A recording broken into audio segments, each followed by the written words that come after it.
IL টি-20 খেলতে সাকিব আল হাসানের অবস্থান এখন সংযুক্ত আরব আমিরাতে।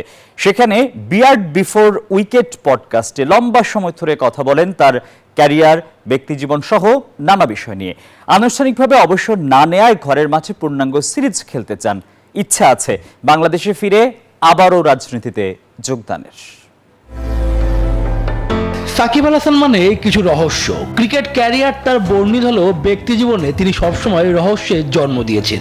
এবার আরব আমিরাতে এক সাক্ষাৎকারে অংশ নিয়ে জানালেন দেশের মাটিতে পূর্ণাঙ্গ সিরিজ খেলেই অবসরে যেতে চান।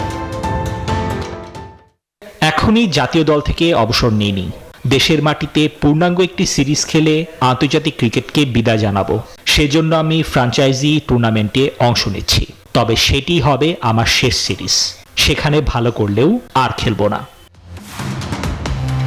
কাউন্টি খেলতে গিয়ে বোলিং নিষেধাজ্ঞার কবলেও পড়েন মিস্টার অলরাউন্ডার। সেটিও ছিল নাকি ইচ্ছাকৃত।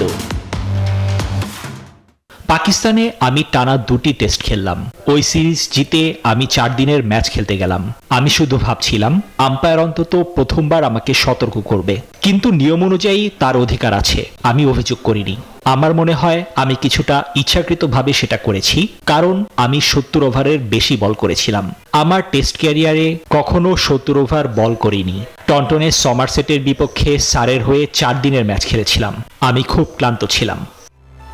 যুক্তরাষ্ট্রের 1 নম্বর জিম চেইন গোল্ড জিম এখন আবারও বাংলাদেশে। বসুন্ধরা আবাসিক এলাকা ও বসুন্ধরা সিটি শপিং মলে। দ্বাদশ সংসদ নির্বাচনে মাগুরা 1 আসন থেকে এমপি নির্বাচিত হন সাকিব আল হাসান, কিন্তু আওয়ামী লীগ সরকারের পতনের পর দেশে ফেরেননি তিনি। দেশের মাটিতে বিদায়ী ম্যাচ খেলে আবারও যোগ দিতে চান রাজনীতিতে। দেশের মানুষের জন্য রাজনীতি চালিয়ে যেতে চাই, বিশেষ করে মাগুরার মানুষের জন্য রাজনীতি করে যাব। ক্রিকেটে অধ্যায়ের পুরোপুরি পরিসমাপ্তির পর রাজনীতিতে যোগ দিব। 2019 যে সাকিবের শেষ ওয়ানডে বিশ্বকাপ ছিল, সেটি আগেই অনুমান করেছিলেন তিনি। সেজন্য সর্বোচ্চ প্রস্তুতি নিয়ে গিয়েছিলেন ইংল্যান্ডে। শুভদেবনাথ, নিউজ 24।